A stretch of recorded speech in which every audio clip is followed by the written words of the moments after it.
You're live. You can go. You can start, Peter, whenever. Okay, very good.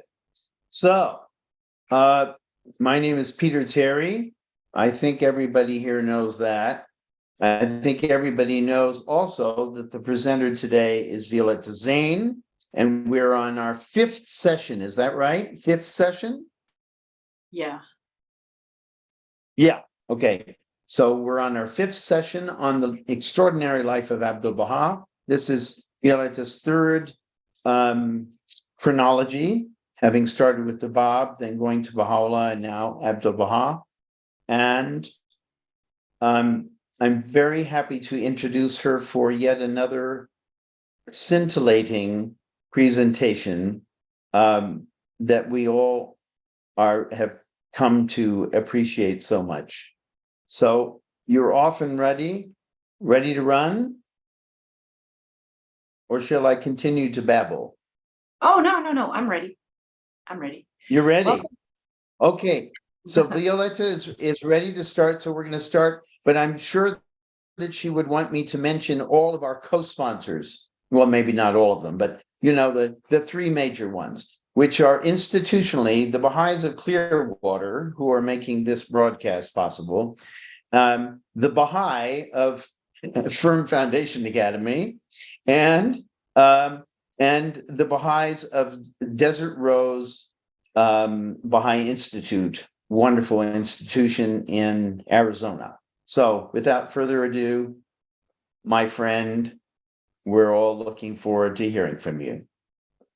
Thank you very much. Dear friends, yesterday we stopped after the passing of Mirza Musa for I just thought it was better to stop there because we had just covered the passing of Asiye Khanum, also known as Nawab, the beloved wife of Baha'u'lláh, and a year later, the passing of Mirza Musa, his faithful brother, who passed away, who was elevated to the rank of Apostle of Baha'u'lláh by Shoghi Effendi. And we have another death coming that is very heartbreaking. And I felt like we needed a new day and a positive vignette to begin with before we go into that sad story. So the joyful vignette that I wanted to share with you before we get there, and is related to this one, is Abdu'l-Bahā's children and their grandfather, Baha'u'lláh. This is a photograph we've seen before in part 2, and we have 4 of Baha'u'llah's grandchildren here. The 2 daughters on the left of Bahiya Khanum, Munire Khanum, the wife of Abdu'l-Bahá, and the other 2 surviving children of Abdu'l-Bahá on the right. This woman here is the mother of Shoghi Effendi, Ziyaye Khanum. Abdu'l-Bahā's children are close to their grandfather, and they look upon him as another loving father. When Baha'u'lláh is in Akka, the children have early morning tea with Baha'u'lláh, who chants prayers and tells the children stories about Jesus Christ, the Virgin Mary, the Prophet Muhammad, Moses, and other prophets. After their morning tea, the children are taken to the Khani Avamid for a rather dull day from 7 in the morning to 5 in the afternoon of listening to Quranic recitation, reading, writing, and only interrupted by lunch. Abdu'l-Bahā's children love Baha'u'lláh and take all their little problems to him. And Baha'u'lláh, in turn, takes a keen interest in everything that concerns the children. Baha'u'lláh sends a servant to Beirut every year to buy cotton fabric for their new clothes, then calls the children in to pick their favorite fabrics. Munire Khanum and Bahiya Khanum and the children then cut the fabric and sew them into clothes. Every holiday, the children's treats come from Baha'u'lláh. Whenever he is given boxes of sweets, he sets some aside for the children, saying in jest, of course, "Put that box of sweet over there, or Agha, Abdu'l-Bahá, will give it away to the people." We saw earlier in this part how Abdu'l-Bahá often brought boxes of sweets and cake to his Biruni, where he received all the people of Akka. When the children are being sent off to bed, Baha'u'lláh often calls for his grandchildren, saying, "Let the dear children come in and have some dessert." Abdu'l-Bahá and Munira Khanum do not want the children to disturb Baha'u'lláh, but he always welcomes his grandchildren with loving words, and the children adore him. On the nights that Baha'u'lláh tells the children, "Now, children, tomorrow you shall come with me for a picnic to the Rezvan," the children are so overcome with joy they can barely sleep. Abdu'l-Bahá is rarely able to join in these wonderful family picnics because, as Tuba Khanum, his daughter, says, so much did the people take up all his days. 1884 to 1888. This is the life of Hussein Effendi, one of the sons of Abdu'l-Bahá, who passed away at the age of 4.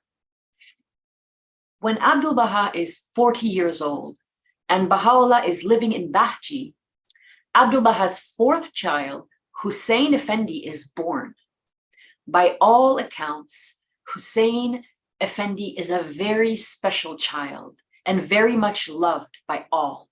He is the delight of his grandfather and spends long intervals of time at Bahji with him. An eager, vivacious child, Hussein Effendi delights in new experiences and small adventures and entreats his beloved grandfather to take him on little walks to see the sights. Baha'u'llah's love and attachment to his only grandson is clear in the tablets he reveals for Hussein Effendi during his lifetime and after his passing. Close to 30 years after his birth, while in Europe, Abdu'l-Bahá will fondly remember how wonderful it was when Shoghi Effendi used to slip into bed with him while he was sleeping. In one of his tablets, Baha'u'lláh calls the child His Highness Hussein Effendi.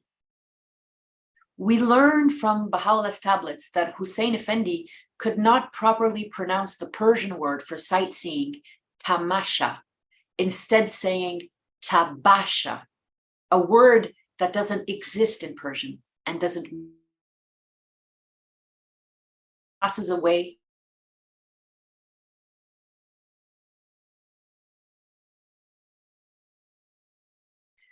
Baha'u'lláh, who himself lost a beloved son, Mirza Mehdi, 18 years ago, writes Munir,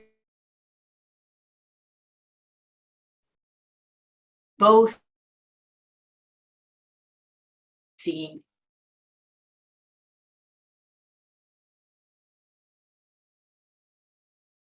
and this is a provisional translation .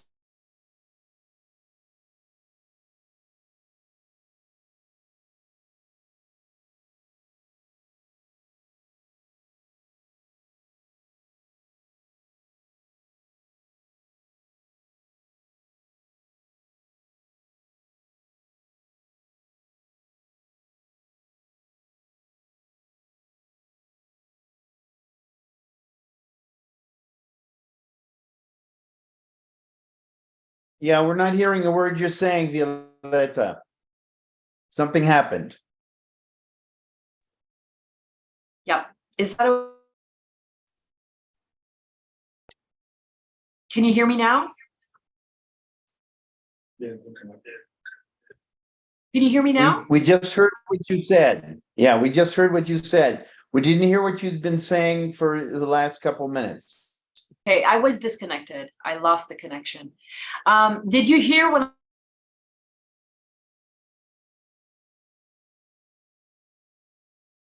No, it's going out again. Violetta, is it possible if you just turn your video off, if that helps us so that we can at least hear you? Did you hear what I was saying when I talked about the tablet that Baha'u'llah sent to Munira Khanum about the passing of her son Hussein Effendi?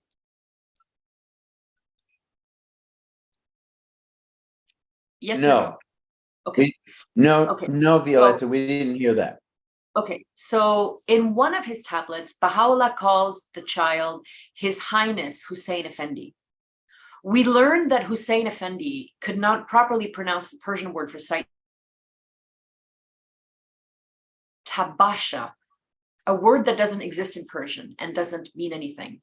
When Hussein Effendi passes away at the age of 4 in 1888, Abdu'l-Bahá and especially Munir Khanum are grief-stricken. Baha'u'lláh, who himself lost a beloved son just 18 years ago, Mirza Mehdi, writes Munir Khanum a touching letter, using both the mispronounced word of Hussein Effendi tabasha and the proper word tamasha in Persian, meaning sightseeing, in this tablet. But this son was and continues to be the adornment of the highest heaven. At this very moment, through God's bounty and divine mercy, we behold our tabasha engaged in tamasha in the highest paradise.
No, friends, there's I just want to tell you, she's having internet problems. And I'm sure she's trying to solve them on her end. I've informed her that we can't hear her. So um we're just gonna have to sit it out a little bit until she figures this out. By the way, just want to let you know that they are doing repairs on the fiber optic cable that comes into her country. Okay. And so it is possible that this is something that's system wide and not just particular to her house. I'm not saying it is because I don't know, but I just know that they are working on the fiber optic cable. And so, it may be that right now she can't connect with us. Okay. In which case she probably won't get my email either. So, and if I try to Skype her, I probably can't reach her that way either. So, but we'll see. Let's give her a few more minutes and see if she can get it to work.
Hello. So did we, has Violetta been able to get back on? I sent her an email. Okay. And, So we're just and waiting. I haven't received a reply yet, so it may be that she can't even see my email. Mm, okay. Do you have some way of, I could try calling her. I'll try using Skype because I've called her on her Here's the phone. problem. I'll If try you doing don't, that now. well, Peter, I think she, as long as she knows that her connection's been lost, that's what my concern is. I don't know that she Yes, exactly. is That's aware of mine too. But that. So, yeah. whoops. It may be that my email didn't get to her. So I'm All going to right. try to call her now. Yep.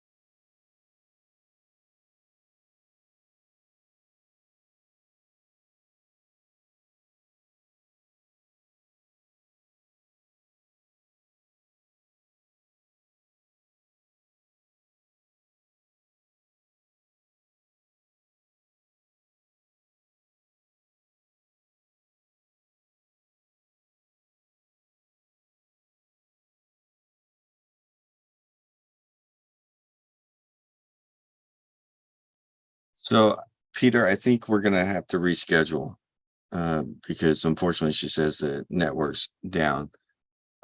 We can wait a few more minutes to see if she can get things reboot, but I would say we should probably, if she's not back online in the next 5 minutes, she's not going to be. Okay. Yeah, I think that's the right way to go because it means that there's a system-wide cut. She warned us that this might happen, so that's what's going on. And and then we'll just resume tomorrow and hope that that by that time it's restored. Daddy? All right. Thank you all. So give us 5 more Thank minutes. you all for coming. And Here, then- I'll give you a little treat. Since you're missing your session, you get to see my beautiful daughter. Right? Okay. Aloha. See you tomorrow. God willing. Inshallah.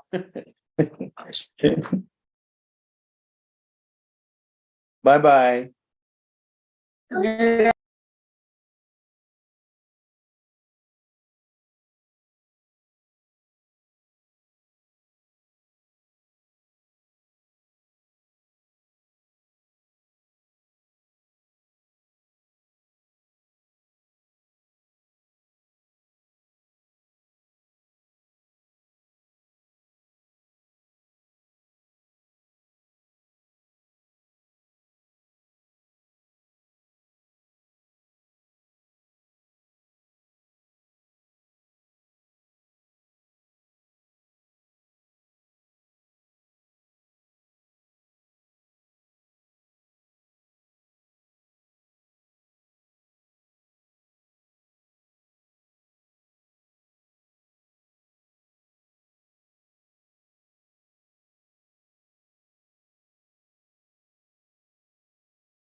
Okay, you should be able there we to go. unmute. Yeah, okay, I couldn't unmute myself. Listen, if I get kicked out again and I don't come back, then maybe we should postpone to tomorrow. Let's try it again and see. Is there any chance we're going to be able to cut through those 10 minutes of absence? Okay. So let's try this. So one of the interesting things about Baha'i history that is so illustrated and so visual, and for which we have so many photographs, is that we actually do not have a single photograph anywhere in the world of Abdu'l-Bahá in his middle age. So we have a photograph of him at the age of 24 in Adrianople, Edirne, and then we have a photograph of him at the age of 61 in London, but we have nothing in between. There is a photograph of his hand in 1901, just his hand in a frame, but that's it. So it's very precious for us when Edward Granville Brown comes to Akka and actually paints a pen portrait of Abdu'l-Bahá during this time for which we have no photograph of him. And this is 10 years exactly after Abdu'l-Bahā's visit to Beirut. And these are the words of Edward Granville Brown. "Seldom have I seen one whose appearance impressed me more. A tall, strongly built man holding himself straight as an arrow, with white turban and raiment, long black locks reaching almost to the shoulder, broad, powerful forehead, indicating a strong intellect, combined with an unswerving will, keen eyes, keen as a hawk's, and strongly marked but pleasing features. Such was my first impression of Abbas Effendi, the master, as he par excellence is called. One more eloquent of speech, more ready of argument, more apt of illustration, more intimately acquainted with the sacred books of the Jews, the Christians, and the Mohammedans, could not, I think, scarcely be found, even among the eloquent, ready, and subtle race to which he belongs.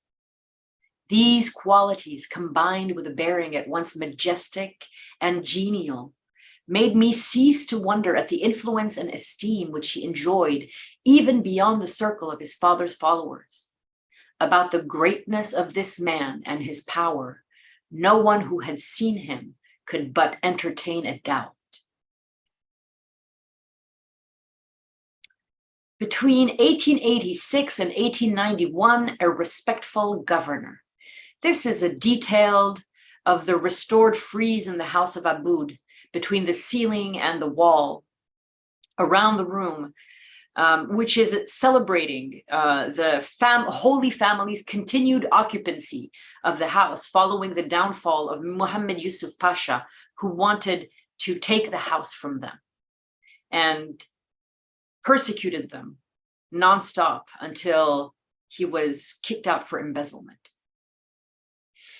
Ahmed Pasha succeeded the evil Muhammad Yusuf Pasha as governor of Akka. He comes with instructions to show respect and consideration towards Baha'u'lláh.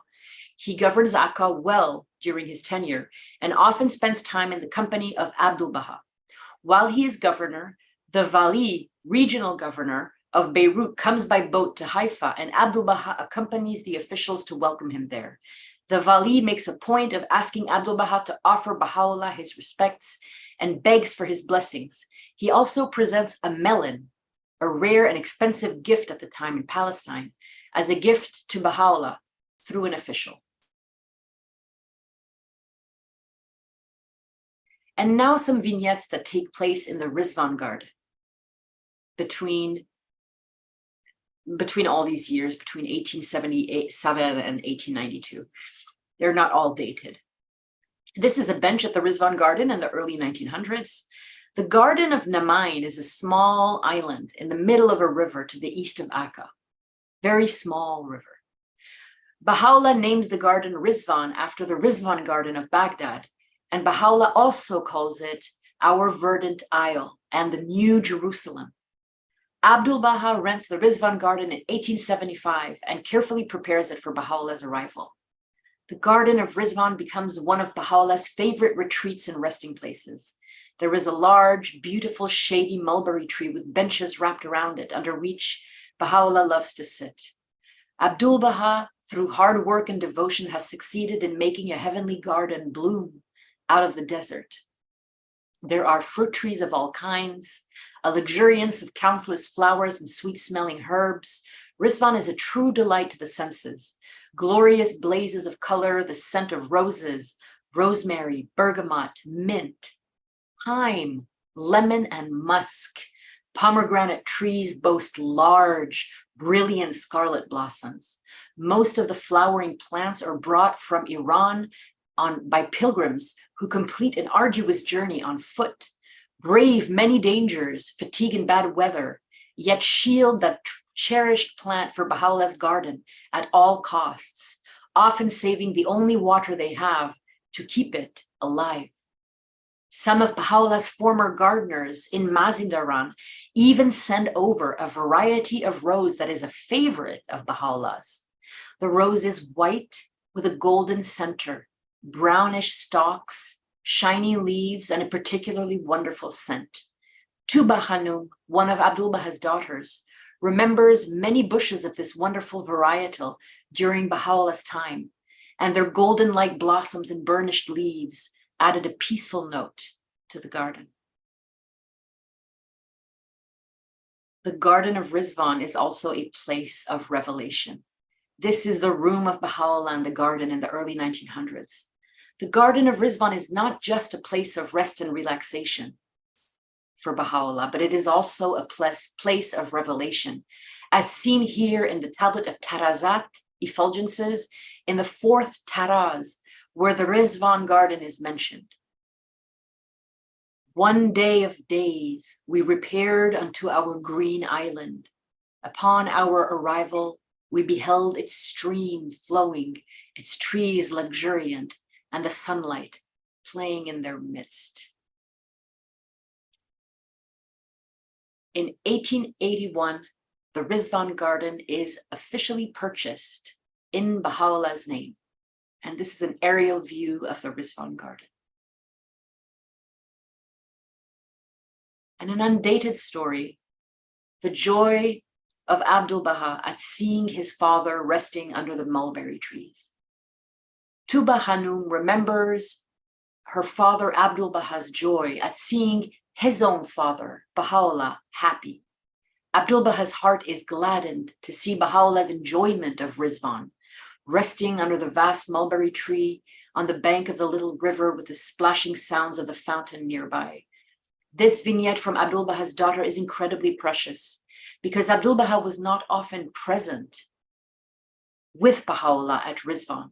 So occupied was he in Akka with the weight of so many responsibilities and the needs of so many people, Baha'is and the residents of Akka alike, resting on his shoulders. Abdu'l-Bahā's pomegranate cure. This is pomegranate tree in fruit in Jerusalem around 1900.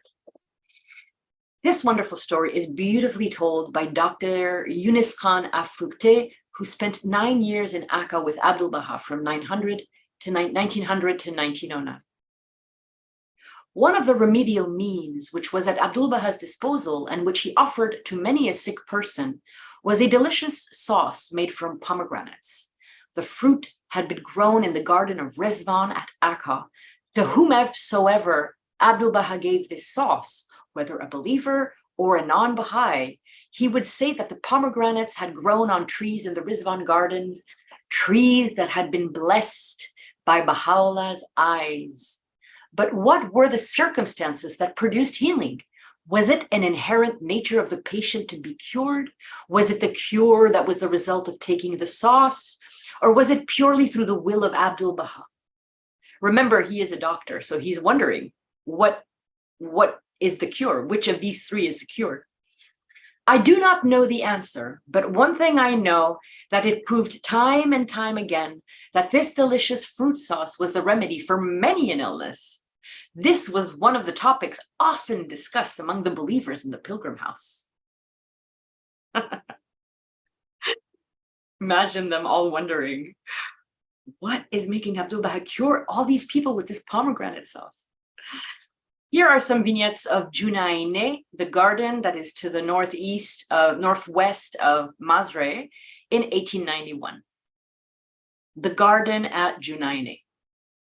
This is probably not what it looked like at the time. This is the modern garden of Junayneh. Several Baha'is acquire a property northwest of Masre near the city of Nahariya. In 1890, Edward Granville Brown mentions seeing Baha'u'lláh in this garden, which he loves and often visits. And this is a vignette from a year later, 1891. The garden was not pleasant enough this morning. This is the room of Baha'u'lláh at the Junayn garden in the 1920s. Haji Mirza Habibullah Afnan is on pilgrimage during the last year of Baha'u'llah's life. One evening in Bahji, it is announced that Baha'u'lláh will be visiting Junayneh the next day and has asked for all the pilgrims and residents to be present. Haji Mirza Habibullah Afnan and his companions, thrilled at the idea of spending the whole day with Baha'u'lláh, do not sleep. The next day before sunrise, everyone gathers around the gates of the mansion of Bahji, joined by Baha'u'lláh an hour later. His white donkey is brought out. It is a beautiful morning, and they proceed to Junayneh, about 5 kilometers away, in the fresh, invigorating air. The garden has been readied for Baha'u'llah's arrival, and one of the tall believers holds an umbrella over Baha'u'llah's head to protect him from the sun. They reach the garden, where they have lunch. Countless pilgrim notes attest to Baha'u'llah's knowing when exactly Abdu'l-Bahá was approaching. And he would tell the believers, Agha, the master, is coming. Hasten to attend him. Baha'u'lláh says this on this occasion. Agha is coming. Hasten to attend him. Abdu'l-Bahá arrives from Akka after lunch, attended by the believers as Baha'u'lláh had asked, and enters Baha'u'llah's presence with great humility. Haji Mirza Habibullah Afnan remembers Baha'u'lláh greeting Abdu'l-Bahá with these words: "The garden was not pleasant enough this morning, but now with the arrival of Agha, it has become most pleasant. It would have been so good if you had come this morning." Abdu'l-Bahá replies, "The Mutasarrif, governor, and a number of others had sent word that they were coming. I had to receive them and offer them hospitality." Baha'u'lláh smiles and says, "Agha is our shield and the shield of everyone else. All else live at ease. All know utmost comfort and tranquility. Consorting with men such as these is very, very difficult. It is Agha who stands up to everything and supplies the means for the well-being and peace of all. May God preserve him from the evil of all the envious and the inimical."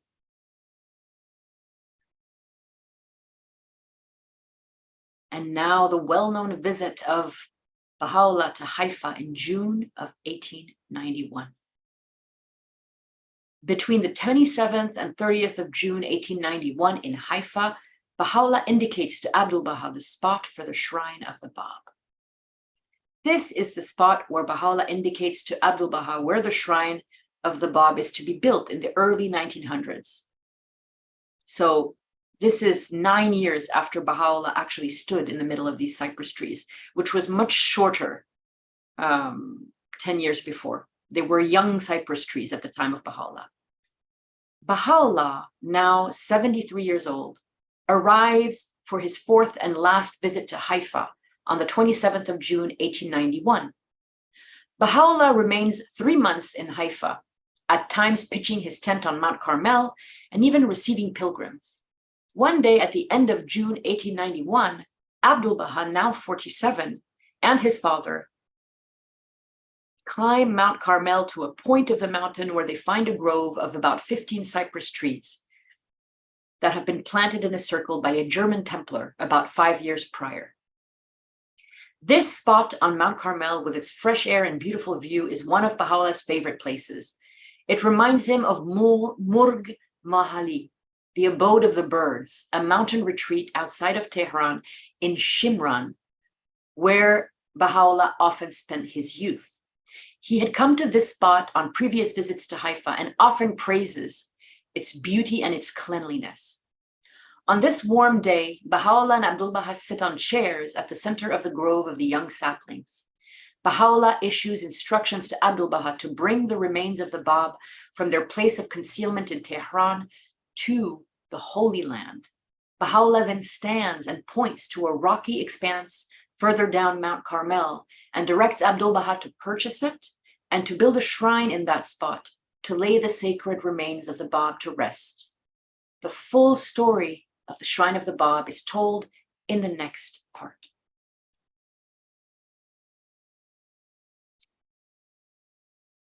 Bahji, 1890 to 1892, the last 2 years of Baha'u'llah's life. From the 15th to the 20th of April, 1890, Edward Granville Brown visits Baha'u'llah at Bahji. And this is the room in the mansion of Bahji, where Edward Granville Brown met Baha'u'llah. The great Orientalist, Edward Granville Brown, spends 5 days at Bahji while visiting Palestine and is granted 4 successive interviews with Baha'u'llah. Brown leaves us with the famous and only detailed account of a Westerner meeting Baha'u'llah, a visit we studied in great detail in the chronology of Baha'u'llah, which we will not revisit in this chronology. His recounting of that meeting is now part of the introduction to Abdu'l-Bahā's history of the Babi religion, his history book named A Traveler's Narrative. Between December 1891 and May 1892 in Bahji, do you not meet the master every day? This is Hand of the Cause, Tarazullah Samandari, himself a son of Hand of the Cause Samandar. Mr. Samandari, Tarazullah Samandari, is the protagonist of the story below. Tarazullah Samandari, the son of the Hand of the Cause Samandar, comes to the Holy Land on pilgrimage at the age of 16 years old. For 7 months, from December 1891 until 1 month after Baha'u'llah's passing. At some point during his pilgrimage, 2 weeks pass without Tarazullah Samandari entering the presence of Baha'u'llah. He leaves Akka, where he is staying in the pilgrim house in the Khani Avamid, and walks the 3 kilometers to Bahji. When he arrives, he asks a young girl, the daughter of a resident, if Baha'u'llah is with a guest. When she tells him that Baha'u'llah is alone, walking and pacing, he tells her, "Go and say to Baha'u'llah that it has been 2 weeks since Taraz has attained your holy presence and he seeks permission to visit." The young girl delivers the message and returns with the reply. Baha'u'llah says, "Bismillah, bir farmaid, enter." Overjoyed beyond words, the youth enters Baha'u'llah's presence. Baha'u'llah says, "Merhaba, Taraz Effendi." Baha'u'llah then approaches him and pats his head and his face and inquires about his health. Then Baha'u'llah says, "Behold, you have made complaint that you have not entered our presence. Do you not meet the master every day?" The youth replies that he saw Abdu'l-Bahá twice in 1 day. At the moment this meeting takes place, Baha'u'llah has probably already revealed and sealed the book of his covenant, the Kitab-i-Ahd. And so Baha'u'llah's next words resound with implications when we know that Baha'u'llah's own ascension is coming and that Abdu'l-Bahá will become the center of the covenant. Then why do you speak of not having been in my presence for several days when you meet the master every day and receive the honor of his company? It is not lost on Tarazullah Samandari that Baha'u'llah is equating being in the presence of Abdu'l-Bahá with entering his own presence.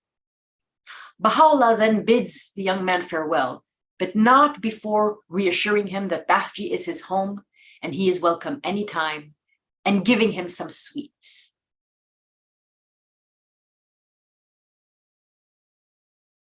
an undated vignette in Bahji, Baha'u'lláh speaks about the station and powers of Abdu'l-Bahá. While on pilgrimage, Haji Mirza Haydar Ali composes a treatise drawing on Islamic traditions, which point to the appearance of Abdu'l-Bahá. He presents both the compilation and the treatise to Baha'u'lláh, who applauds the efforts and confirms his conclusions are indeed correct. Baha'u'lláh further adds, the force of the utterance of the Most Great Branch and his powers are not as yet fully revealed. In the future, it will be seen how he, alone and unaided, shall raise the banner of the Most Great Name in the midmost heart of the world. With power and authority and divine effulgence, it will be seen how he shall gather together the peoples of the earth under the tent of peace and concord.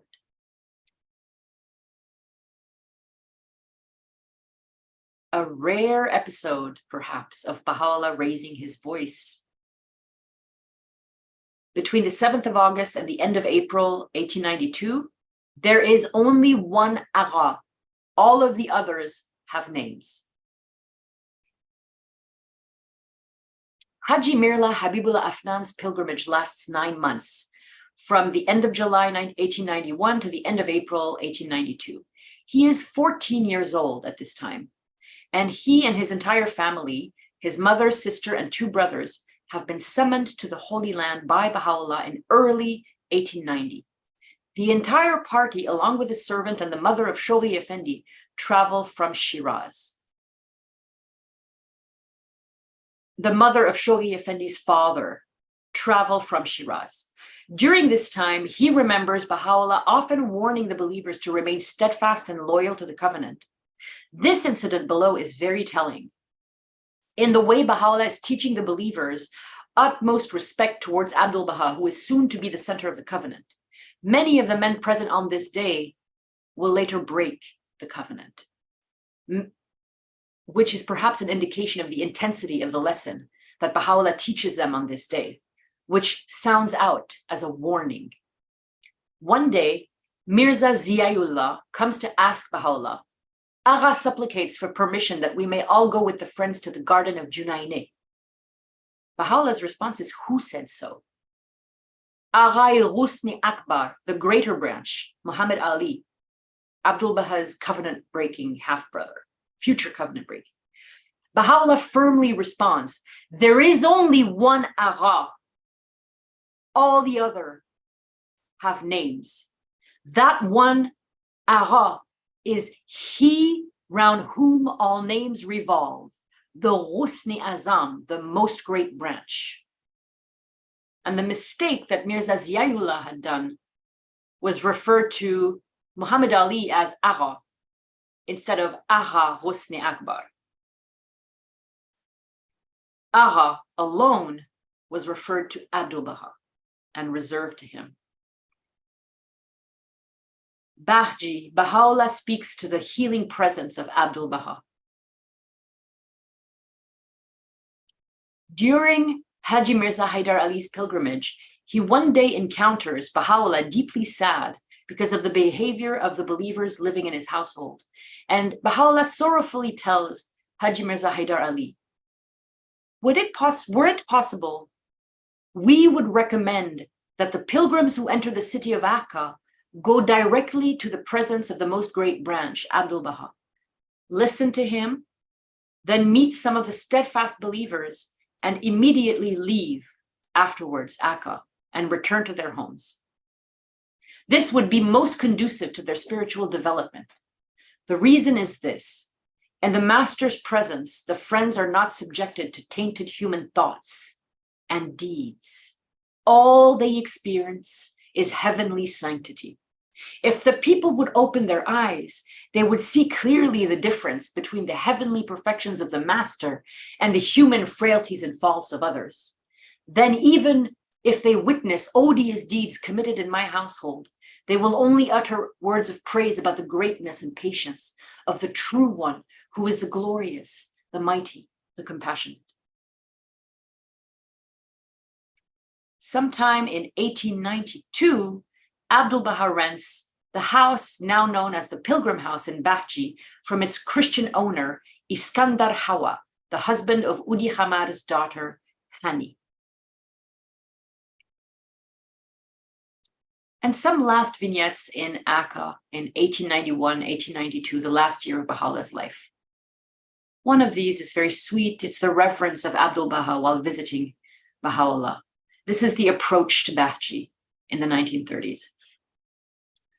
Abdu'l-Bahá always walked the 3 kilometers separating Akka from Bahji when he visited Baha'u'llah.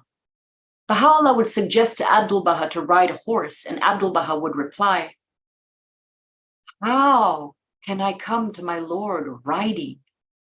I must show that I am the humblest of all people. When Christ went out, he walked and slept in the fields.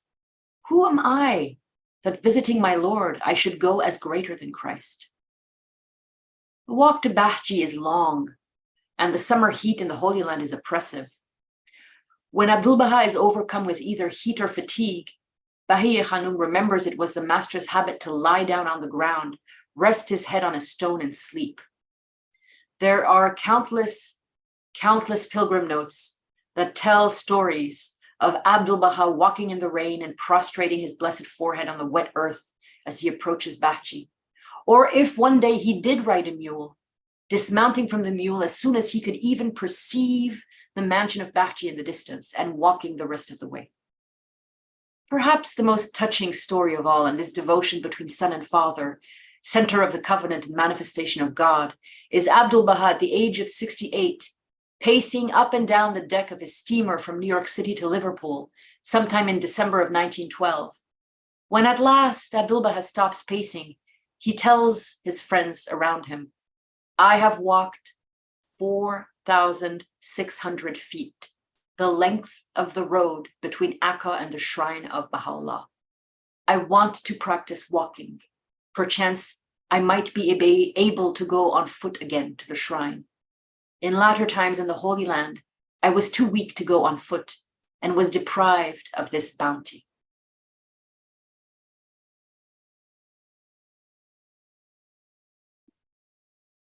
Sometime between 1891 and 1892, Abdu'l-Bahá teaches calligraphy. Tarazullah Samandari, our friend who sees Abdu'l-Bahá twice a day, resides in the pilgrim house at the Khani Avamid. One room is set aside for the pilgrims and serves as a pilgrim house. His experience offers a small, intimate window of the loving care Abdu'l-Bahá showered on all pilgrims. Tarazullah Samandari has the bounty of meeting Abdu'l-Bahá often during his long stay, and the master encourages him to practice calligraphy and copy from examples. This is a photograph of Tarazullah Samandari in later years practicing calligraphy. Probably a style of calligraphy Abdu'l-Bahá had taught him. On a hot day, sometime during his stay, Tarazullah Samandari is in the pilgrim house with other Baha'is, practicing calligraphy, hatless and without his cloak. When Abdu'l-Bahá enters the pilgrim house, he quickly dons his cloak and hat and greets the master. Abdu'l-Bahá examines his handwriting and showers Tarazullah Samandari with words of praise. In the spring of 1892, shortly before his ascension, Abdu'l-Bahá sends a message to the Prime Minister of Persia at the request of Baha'u'llah. This is a photograph of Hands of the Cause, Haji Ahund and Haji Amin in the prison of Hazvin. Their feet are in stocks, their necks are in chain, and the jailer is in attendance. In 1891, 2 outstanding believers, Hands of the Cause, Mullah Ali Akbar, known as Haji Ahund, and Haji Abdul Hassan, known as Haji Amin, the first trustee of Huququllah and one of the earliest Baha'is, were both cast into prison of Azvin for 2 years. The prime minister at the time was Ali Asghar Khan, the Aminu Sultan or prime minister. Ali Asghar Khan is sympathetic to the case of Haji Ahund and Haji Amin.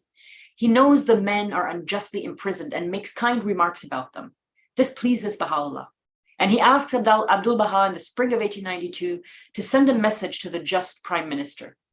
Abdu'l-Bahá recounts this story in Memorials of the Faithful.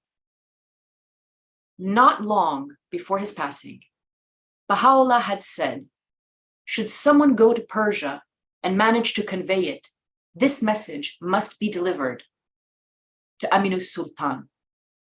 You took steps to help the prisoners. You freely rendered them a befitting service. This service will not be forgotten. Rest assured, it will bring you honor and call down a blessing upon all your affairs, O Aminus Sultan. Every house that is raised up will one day fall to ruin, except the house of God. That it will grow more massive and better guarded day by day. Then serve the court of God with all your might, that you may discover the way to a home in heaven and found an edifice that will endure forever. The message is conveyed to the Prime Minister Ali Asghar Khan, but he receives it after Baha'u'lláh has passed away.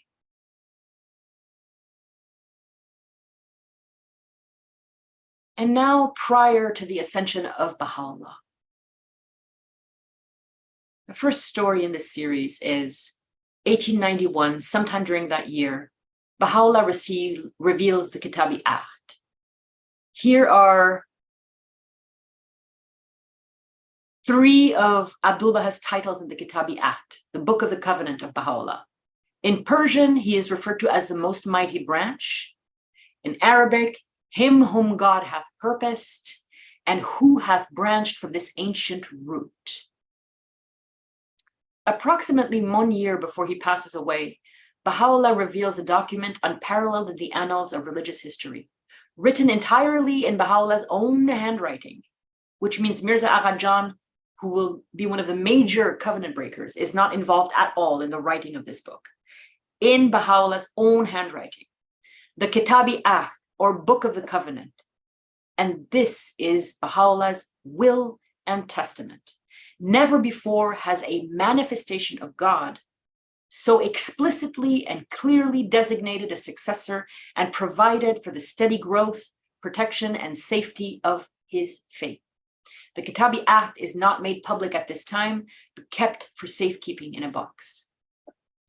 December 1891 to May 1892, at some point in the last 7 months of his life, Baha'u'lláh hints at and prepares for his passing. These are the open skies above Bahji. Abdu'l-Bahá tells Nabil that 9 months before his ascension, Baha'u'lláh voices his desire to leave this world. In the course of the intervening 9 months, it becomes clear from the tone of his exhortations and remarks to the believers who enter his presence that the end of his earthly life is nearing. Sometime in the closing days of his beloved father's life, Abdu'l-Bahá is gathering together Baha'u'llah's papers, strewn on the divan of his writing chamber in Bahji, when Baha'u'lláh turns to him and says, "It is of no use to gather them.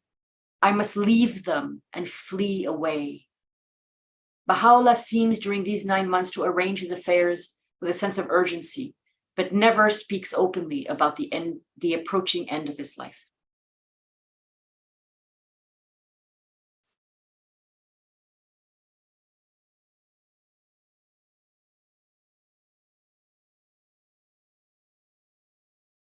The Extraordinary Life of Abdu'l-Bahá, Part 4, The Center of the Covenant, from the years 1892 to 1910. This part covers the life of Abdu'l-Bahá from the age of 48 in 1892 to the age of 66 in 1910. The Ascension of Baha'u'lláh. Excuse me, 1 minute.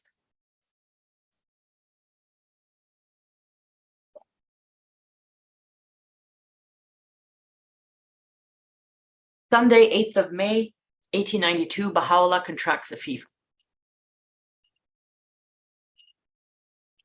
In the evening of Sunday, May 8th, 1892, 50 days after Nowruz, Baha'u'lláh contracts a fever but does not mention it to anyone. Late in the afternoon of Monday, May 9th, the fever intensifies. At some point, Baha'u'lláh sends a servant from Bahji to the house of Abud in Akka with a message for Abdu'l-Bahá. "I am not well. Come to me and bring Khanum," which would be Bahi Khanum. Munir Hanum remains behind, filled with anxiety with the children. Monday, May 16th, 1892, Abdu'l-Bahá delivers a message from Baha'u'lláh, I shall always be with them. 8 days later, on Monday, May 16th, Abdu'l-Bahá leaves the presence of Baha'u'lláh at the mansion of Bachi and walks over to the pilgrim house. He conveys the greetings of Baha'u'lláh to all and conveys his message. All the friends must remain patient and steadfast and arise for the promotion of the cause of God. They should not become perturbed, because I shall always be with them and will remember and care for them. When they hear these words, the believers cry out with grief. Abdu'l-Bahá's tone is unmistakable. The end of Baha'u'llah's life is near. Tuesday, 17th of May, the day of joy, Baha'u'llah's condition improves. On the next day, Tuesday, May 17th, the 10th day of Baha'u'llah's illness, Baha'u'lláh awakes at dawn, seemingly in perfect health. Abdu'l-Bahá arrives at the Bachi pilgrim house at dawn, happy and smiling, and awakens the believers one by one, giving them the good news and enjoining them to drink their morning tea with joy and offer thanksgiving to God. The believers are joyful and happy, congratulating each other as if it was a festival. That day, Abdu'l-Bahá distributes food to the soldiers, the poor, the inmates of the prison, and orphans. The people of Akka will later say they cannot remember a happier day.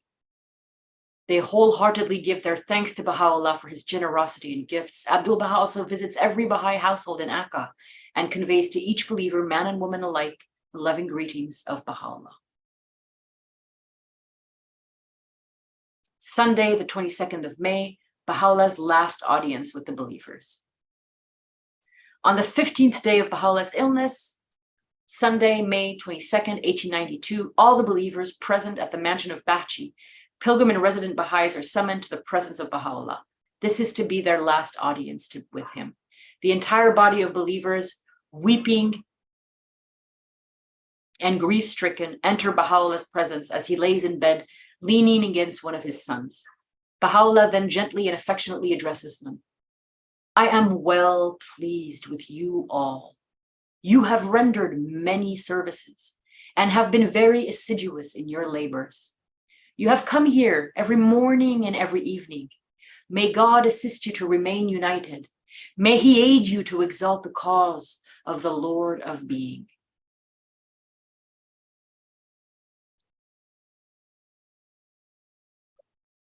On Sunday, the 22nd of May, 1892, Baha'u'lláh bids a final farewell to the women of the Holy Family.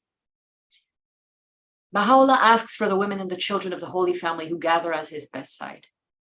Baha'u'lláh comforts and reassures them. He has provided for them in his will, entrusted to Abdu'l-Bahá, and he has put them in Abdu'l-Bahā's care. He will provide and protect the family, the friends, and the cause.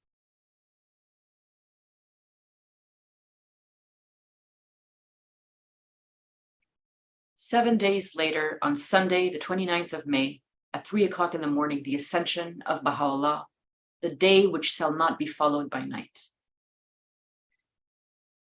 That on the evening of May 28th, Baha'u'lláh goes to bed showing no sign of fever, but he passes away in the mansion of Bachi at 3 in the morning on Sunday, May 29th, 1892, on the 21st day of his illness. Baha'u'lláh was ill for 3 weeks.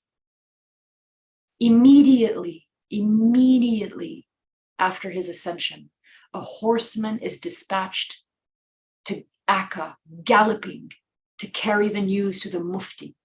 The 7 minarets of the Mosque of Al-Jazar call out the customary proclamation.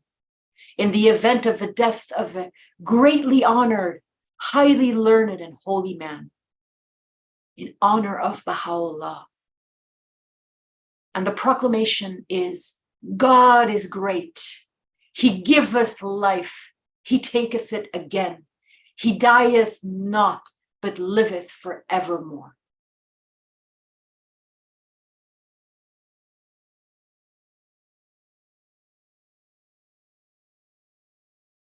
on the day of the Ascension of Baha'u'lláh, Abdu'l-Bahá sends a telegram to Sultan Abdul Hamid, which begins with the words, "The sun of Baha has set." In the cable, Abdu'l-Bahá informs the Sultan of his intention to inter Baha'u'llah's sacred remains within the precincts of the mansion, the Sultan assents. And on the same day, Abdu'l-Bahá chooses Nabil to compile a tablet of visitation for Baha'u'lláh. This is an infographic that we released as the Utterance Project during the centenary, in preparation for the centenary of the passing of the Ascension of Abdu'l-Bahá. And it shows through 4 colors, the 4 tablets from which the 7 paragraphs of the tablet of visitation are taken. The first 4 paragraphs come from a tablet revealed by Baha'u'lláh for a man named Agha Baba.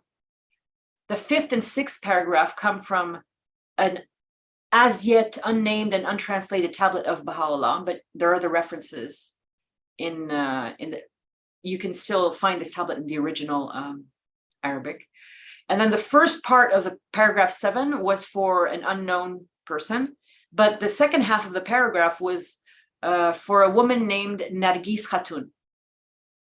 And you can listen to the tablet of visitation for Baha'u'lláh and the Bab in Arabic with English subtitles by clicking on this graphic in the chronology or by searching for it on the website of the Utterance Project. 2 hours after sunset on the day of his ascension, May 29th, 1892, Baha'u'lláh is interred in a small house right next to the mansion of Bahji. Abdu'l-Bahá chants the funeral prayer and the tablet of visitation.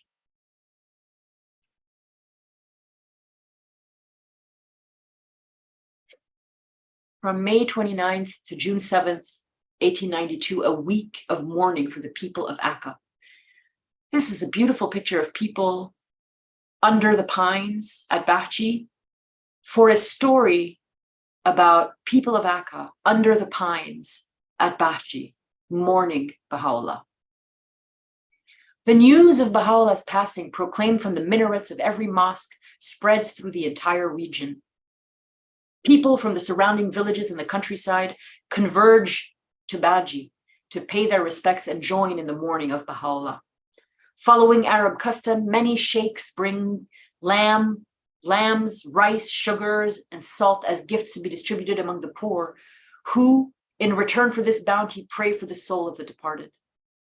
500 mourners, rich and poor, Muslim, Christian, and Druze, muftis, mullahs, the governor and officials, Christian priests arrive during the week to grieve for Baha'u'lláh with the bereaved family. Most of the guests camp beneath the pine trees at Bahji. Each dawn, the call to prayer and prayers by Baha'u'lláh are chanted from the balcony of the mansion of Bahji. During this time, poets sing martiyeh, songs in praise of the departed. Sheikhs chant laments and prayers. Funeral orations describe Baha'u'llah's life of self-sacrifice. Abdu'l-Bahá and the Holy Family prepare food for their guests to partake of. Day and night, Abdu'l-Bahá oversees every detail of the hospitality extended to the community of mourners and donates money for the poor on each of the 9 days during this period of mourning.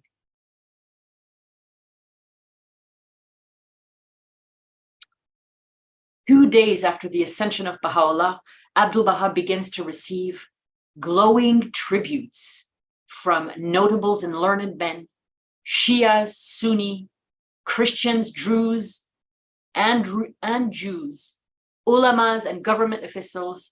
They all send messages and telegrams of condolences to Abdu'l-Bahá. They mourn the loss and magnify the life, the virtues, and the greatness of Baha'u'lláh.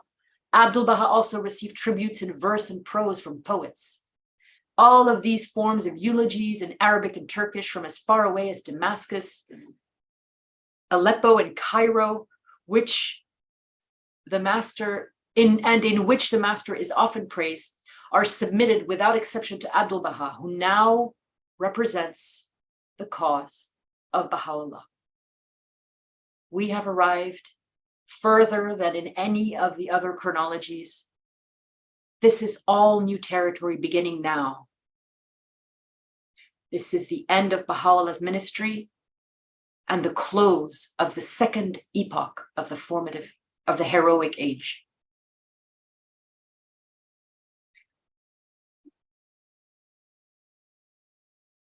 Baha'u'llah's 40-year ministry and the most momentous phase of the heroic age have now ended. The institutions of the hands of the cause of God and Huququllah, established by Baha'u'llah, are the beginnings of a new world order. Baha'u'llah's faith had been proclaimed to the world leaders, and with the faith arriving as far as Burma at the end of Baha'u'llah's life, the first banners of a worldwide spiritual conquest are planted. By the end of Abdu'l-Bahā's ministry, the faith of Baha'u'llah will have been implanted in 60 countries.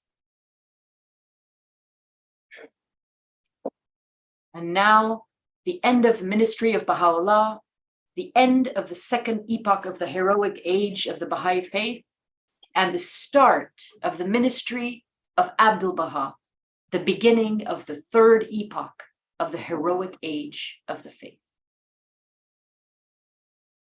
The center of the covenant, 29th of May, 1892.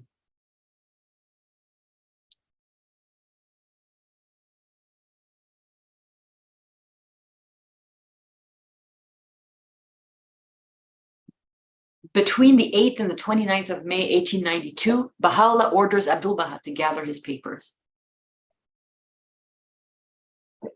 In the Lawh-i Hizar, the tablet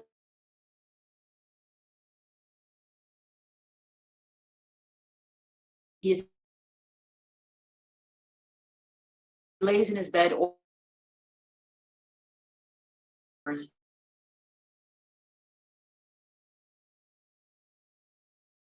as practice whenever he left Bachi to gather in these cases, that he should ask this, and he hesitates to comply. Baha'u'llah reiterates his orders. It is when Abdu'l-Bahá starts to gather the papers with trembling hands and tearful eyes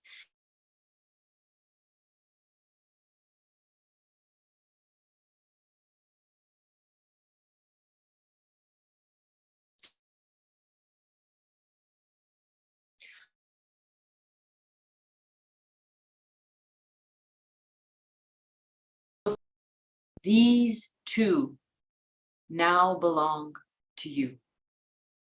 The words of Baha'u'llah, implying he is not long for this world, pierce Abdu'l-Bahā's heart like an arrow.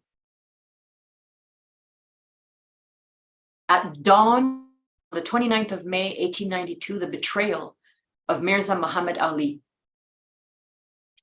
Several of the carved seals of Baha'u'llah are in this picture, and these are ones that were not stolen in the story that we're about to hear. On the very dawn of the ascension of Baha'u'llah, Abdu'l-Bahá is in a state of intense shock. His grief knows no bounds. Baha'u'llah has passed away 3 hours prior. It's now 6 in the morning, around 3 hours. On the dawn around this time is 6 in the morning. So Baha'u'llah just died 3 hours ago. And this is when this story is happening, mere hours after his ascension. While in this state, Abdu'l-Bahá is making preparations to wash the body of Baha'u'llah to prepare him for burial. Mirza Muhammad Ali deceptively suggests that the 2 cases that Baha'u'llah gave Abdu'l-Bahá, containing Baha'u'llah's writing material, tablets, seals, and papers, which are placed near the bed, risk getting damaged by water splashing onto the floor. And he offers to remove them for their safeguard. Abdu'l-Bahá, in his current state of grief and shock, is almost unconscious of his surroundings and far from imagining a treacherous plot behind the suggestion. So Abdu'l-Bahá agrees and the 2 cases are removed. This is the last time they will be in the same room as Abdu'l-Bahá. A few days later, a believer requests from Abdu'l-Bahá the honor of having a seal of Baha'u'lláh affixed to a tablet which Baha'u'lláh had revealed for him. This is a common practice at the time. Abdu'l-Bahá asks Mirza Muhammad Ali to bring the seals, and his treacherous half-brother not only claims he does not know where the seals are, but he denies ever having had them.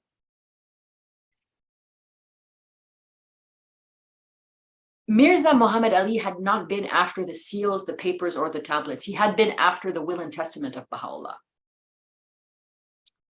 Abdu'l-Bahá, in a heartbreaking tablet to a Baha'i in Shiraz, speaks about this first act of covenant breaking, saying, "The center of violation purloined in its entirety the divine trust which specifically appertained to this servant."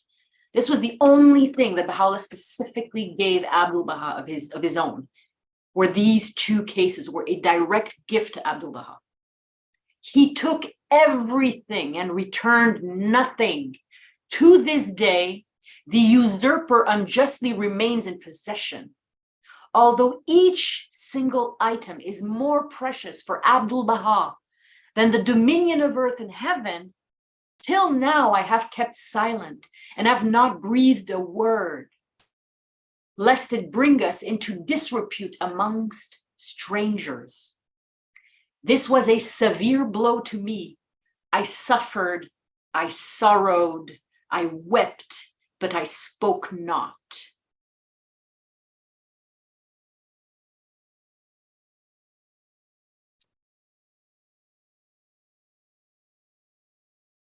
So 2 or 3 days after the Ascension, on the 1st of June, 1892, Baha'u'llah's cases are violated.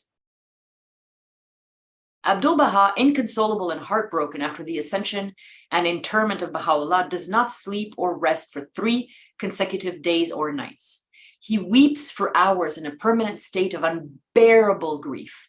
On the 4th night after the Ascension, around midnight, he rises from his bed and paces, hoping it might bring his agonizing heart some peace. But as he paces, Abdu'l-Bahá sees through the window a nightmarish scene. His covenant-breaking brothers have opened the 2 cases of Baha'u'lláh, which were given to him, and are rifling through the papers which Baha'u'lláh had entrusted to him as one of his last earthly wishes. Betrayed in the most despicable manner possible, Abdu'l-Bahá still does not want his brothers to know he has seen them doing this. So he returns to bed and they will never find out he saw what they were doing. In the Kitab-i-Ahd, which has not been read yet, Baha'u'lláh specifically denies his own sons any right to the property of others. A law Mirza Muhammad Ali violates only a few hours after Baha'u'lláh is passed away. On the 7th of June, the unsealing and reading of the Kitab-i-Ahd. This image here is a symbolic representation of what happens when the Kitab-i-Ahd is read. The pure in heart are the perfect color photograph. They receive the news of Abdu'l-Bahá as the center of the covenant with joy. And the covenant breakers are the black and red version of the photograph on the right. As soon as they hear that Abdu'l-Bahá is the center of the covenant, their soul becomes wicked. Sometime after the ascension of Baha'u'lláh, Abdu'l-Bahá sends to Akka for the box in which the Kitab-i-Ahd, the will of Baha'u'lláh, has been locked up for safekeeping. On the 9th day after the passing of Baha'u'lláh, 9 believers, including members of the Holy Family chosen by Abdu'l-Bahá, gather to witness the breaking of the seal and the first reading of the will and testament of Baha'u'lláh. The Kitab-i-Ahd is read once again in the afternoon by Mirza Majid-Din. Remember, he is the one who helped Abdu'l-Bahá gather the papers in the case that he then helped steal. in front of a large group of believers, which include the descendants of Baha'u'lláh, the Ahsan, the descendants of the Bab, the Afnan, pilgrim and resident believers. Abdu'l-Bahá had hoped that the reading of the Kitab-i-Ahd would allow the unfaithful to put trust back in him. But the master bears witness that once the contents of the Kitab-i-Ahd have been read, the faces of the faithful beam with joy, and those of the false-hearted are darkened with gloom. Abdu'l-Bahá states that the fire of covenant breaking was lit on this day, June 7th, 1892, that the flame would grow fierce with the passage of time, turning into a fire that would consume the hearts and souls of the faithful in its wake. The Kitab-i-Ahd's content, in effect, divide the Baha'i community in two: those faithful to the covenant of Baha'u'lláh and loyal to Abdu'l-Bahá, and the covenant breakers.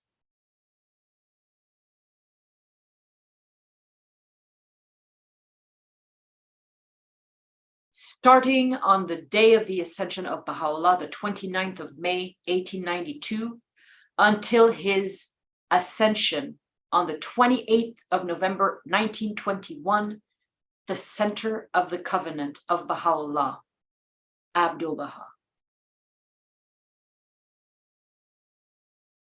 So these are the two photographs I was talking about earlier, the one where Abdu'l-Bahá is 24 years old in 1868, the one in 1911 when he is 67 years old, and in between there, no photographs of Abdu'l-Bahá. The Kitab-i-Ahd is described by Shoghi Effendi as a unique and epic-making document. Baha'u'lláh himself designates the Kitab-i-Ahd as his most great tablet, further referring to it as the Crimson Book in his epistle to the Son of the Wolf.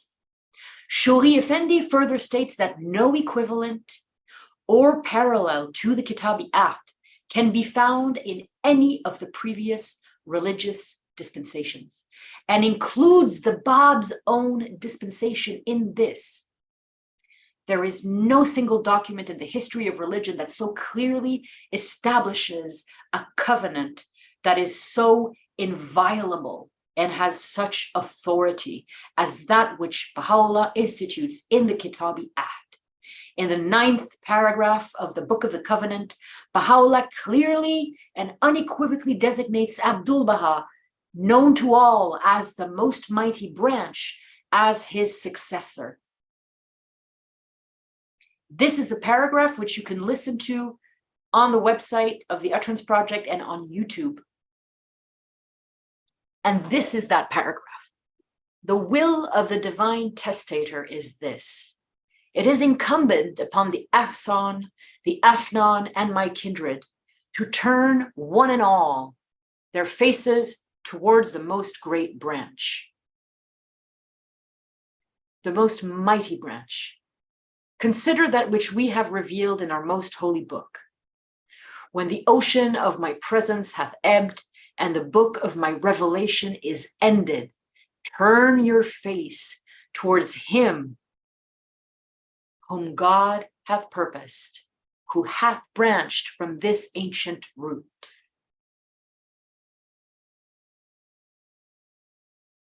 And between 1892 and 1921, there are three chief objectives to the ministry of Abdu'l-Bahá.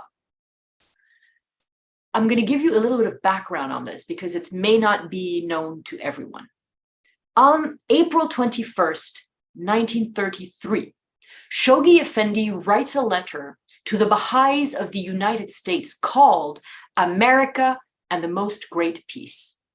In this letter, Shoghi Effendi recalls Abdu'l-Bahá himself mentioning on more than one occasion that the establishment of the faith in the North American continent ranked as one of the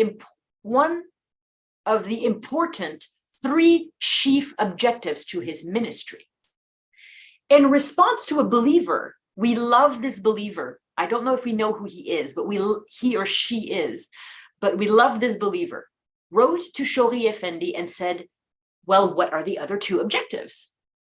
And in response to that question, Shoghi Effendi now answers with a clear list of the 3 chief objectives of the ministry of Abdu'l-Bahá, as stated repeatedly during his ministry by Abdu'l-Bahá himself, and in order.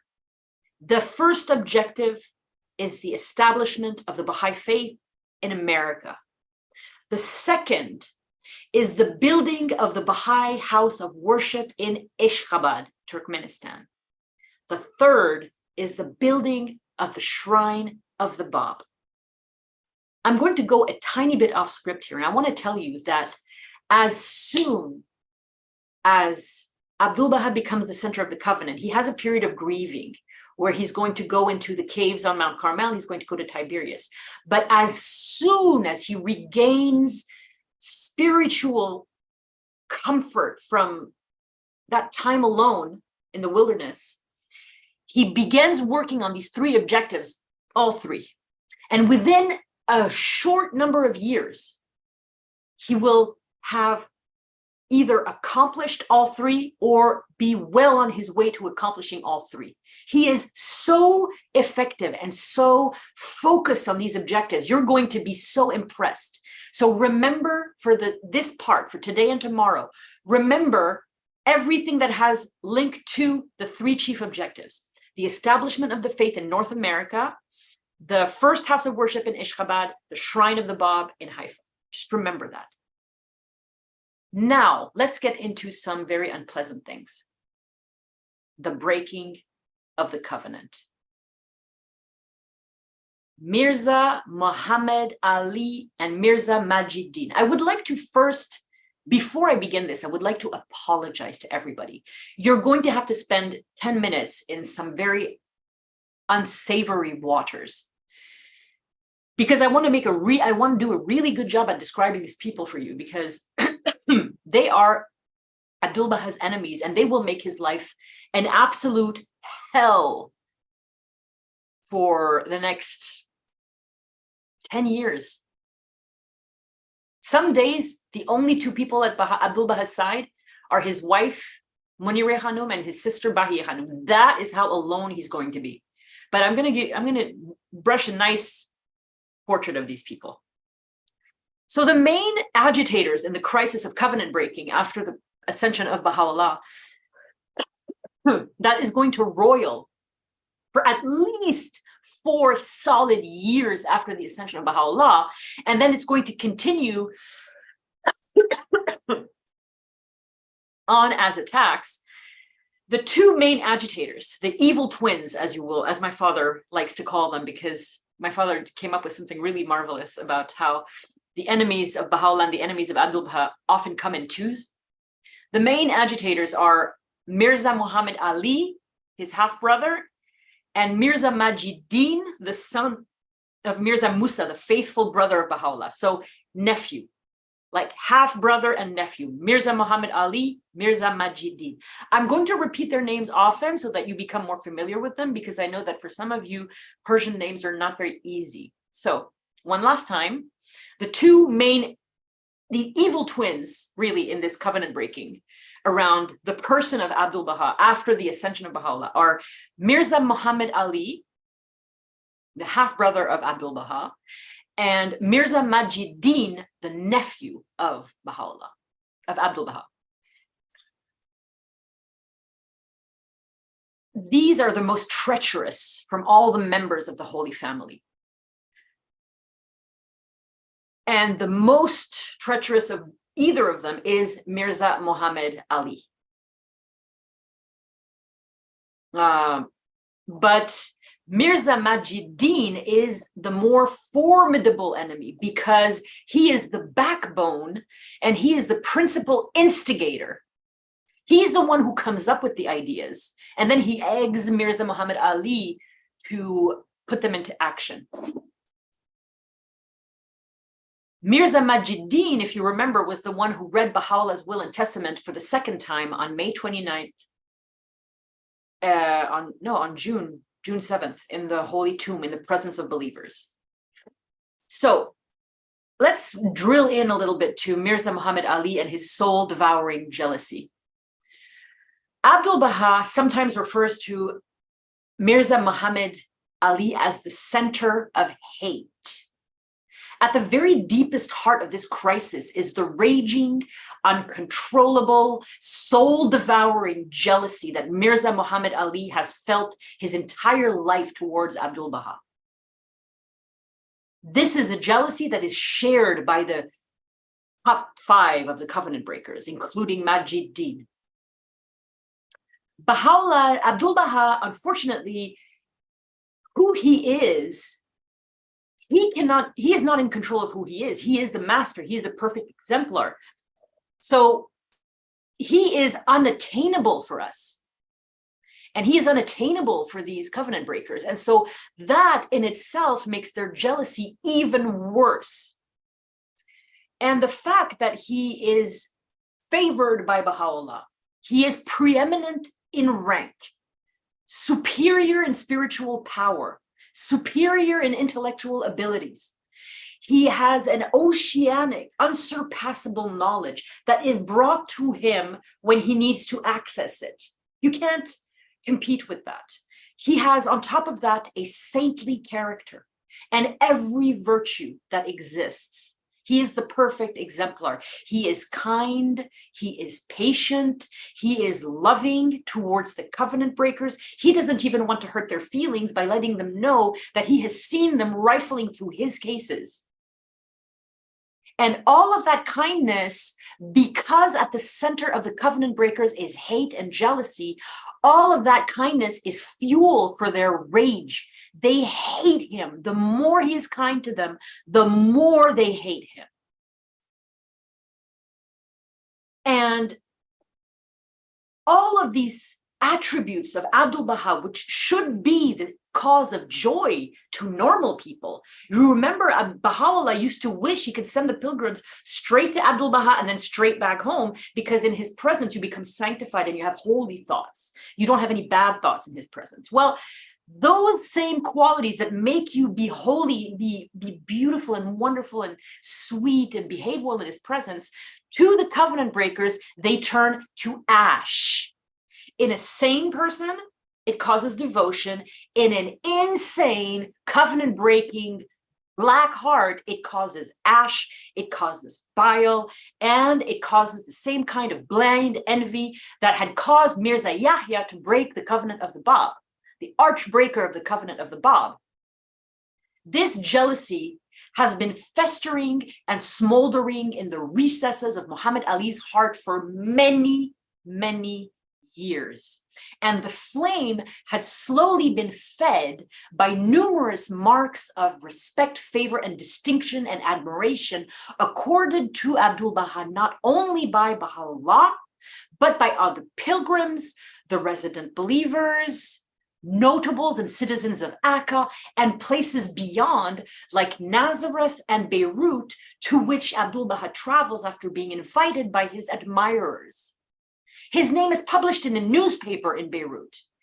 How do you think that Mirza Muhammad Ali felt when he learned that? Because he must have learned that. Covenant Breaker, in the end, is a disastrously simple story of jealousy and hatred in proportion with the infinite perfections and innate greatness which Abdu'l-Bahá displays and never ceases to manifest ever since his earliest babyhood.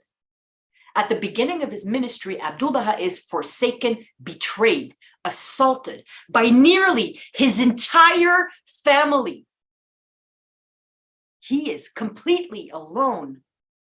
They are all congregated in the mansion of Bahji, the home of his father, Baha'u'lláh, next to the holiest of holy places in the world, towards which all Baha'is pray, live a family of covenant breakers. In the last decades that are leading up to the ascension of Baha'u'lláh, Abdu'l-Bahá has lost his 4 sons, buried in Akka. He's lost his beloved mother, the saintly Nawab. He's lost his greatest defender and companion since birth, Mirza Musa. He can only count now at this junction in his ministry on his wife, Muniri Hanum, his sister, the greatest holy leaf, Bahiya Hanum, and a handful of believers that he can trust to be faithful and steadfast. His 4 unmarried daughters for the time being, and one of his uncles.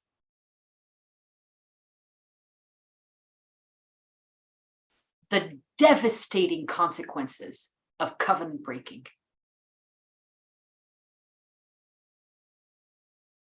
The crisis caused by Mirza Majiddin and Mirza Muhammad Ali will profoundly agitate the hearts and minds of a large number of believers in Iran and throughout the Middle East.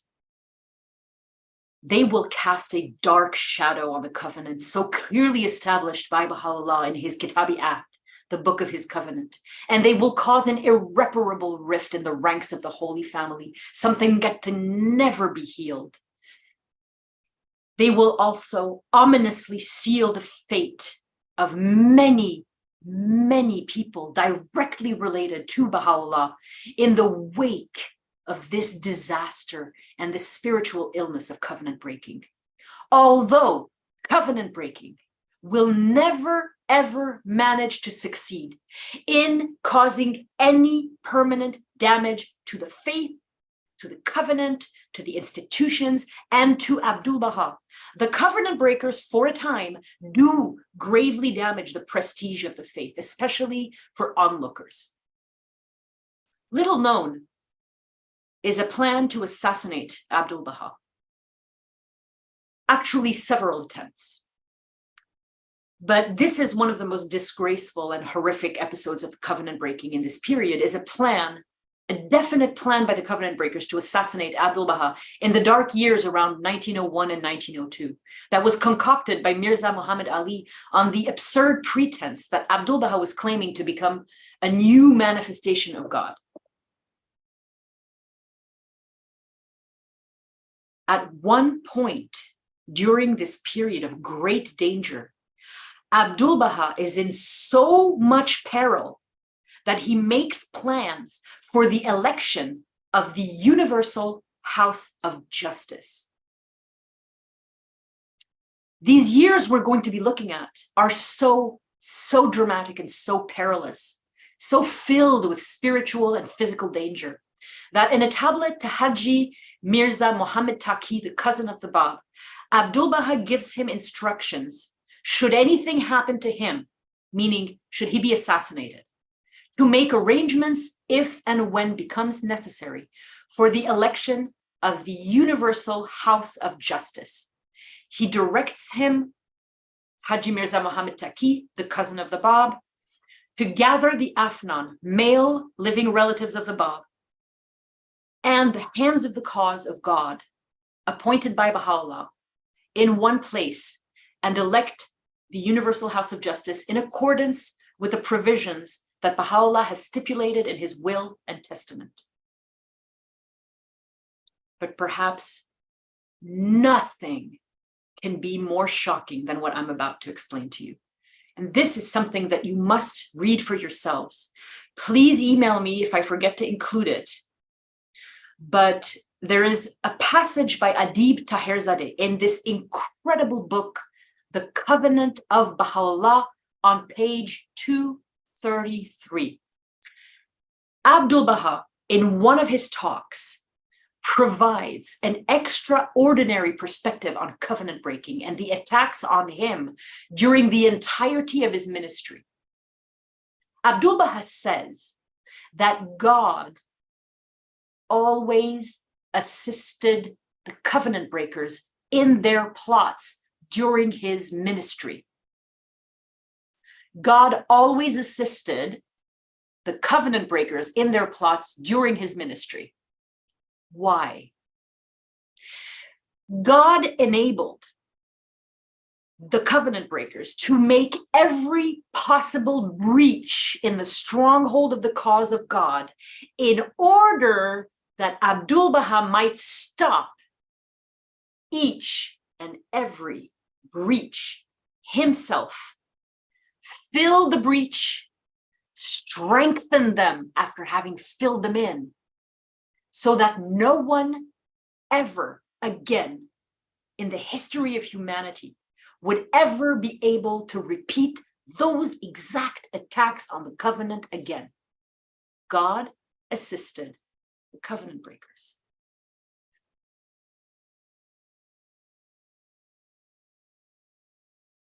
Now, apologies for all that unpleasantness and that intensity.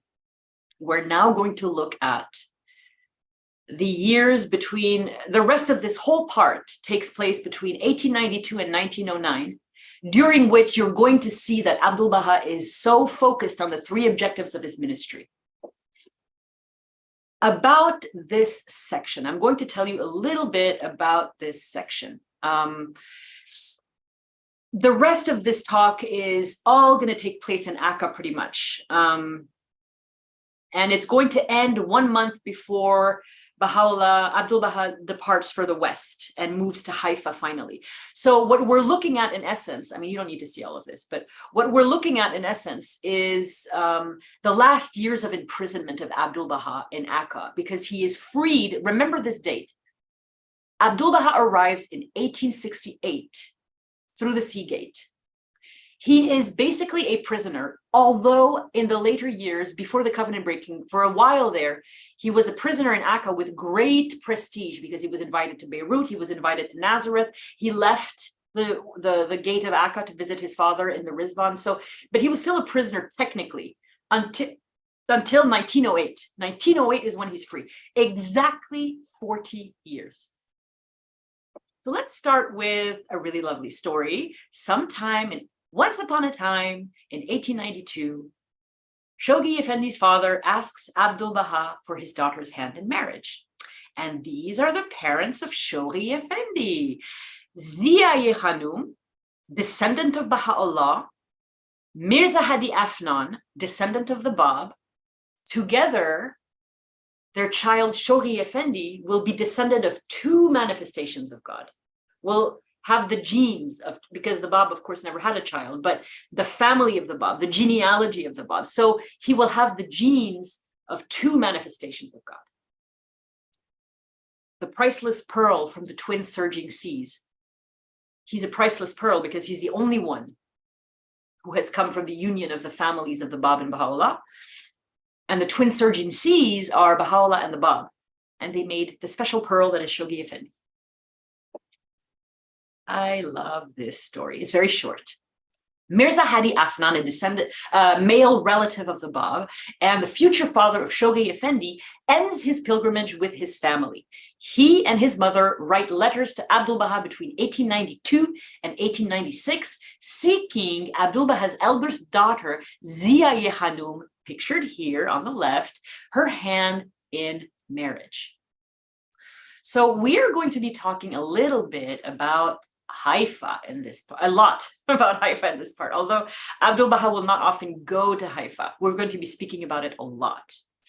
And the house of Abdu'l-Bahá is at 7 Haparsim, and this house will come up at the end of this part, unfortunately, but this is where it is. And the cave of Elijah, where Abdu'l-Bahá is going to seek refuge, is all the way in the middle of the peninsula, right along the Mediterranean, like facing the Mediterranean coast. But this is a really sharp, like elevated bit of Mount Carmel. This is the bit of Mount Carmel that you see the profile of in the pictures that we look at from the bay, right? So this is where Abdu'l-Bahá is going to seek some solace. And the shrine of the Bab is directly on Mount Carmel, about halfway up. As you can see, the shaded area here is Mount Carmel. Okay. All right. So the first thing that happens really after all of this, the will and testament of Baha'u'lláh, the reading of the will and testament, the interment, and all of this, the first thing that happens really is that in a gesture similar to Shoghi Effendi during his guardianship, when he was very depleted and he would travel to Switzerland for some time to recuperate and rebuild his inner strength, Abdu'l-Bahá retreats to the cave of Elijah in Haifa in the summer of 1892, some 3 months after the passing of Baha'u'lláh. in sorrow and despair over the actions of his own family members, he does what a lot of prophets of God have done in the past. He isolates himself from humanity and seeks refuge in nature. For 1 month in a small apartment in the stone building west of the lower mouth of the cave of Elijah on Mount Carmel. So a small apartment in the stone building that is to the west of the lower cave of Elijah on Mount Carmel. Now, immediately after Abdu'l-Bahā's retreat in Haifa, he is back in the house of Abud. This is the balcony outside of the room of Baha'u'lláh in the house of Abud in Akka. Abdu'l-Bahá returns to the house of Abud in Akka and moves into the room across the hallway from the room of Baha'u'lláh. Here, Abdu'l-Bahá is able to obtain some rest from the covenant breakers' endless plottings. I'm going to end today with this next vignette of what it was like to go on pilgrimage to the shrine of Baha'u'lláh in the early years of the ministry of Abdu'l-Bahá.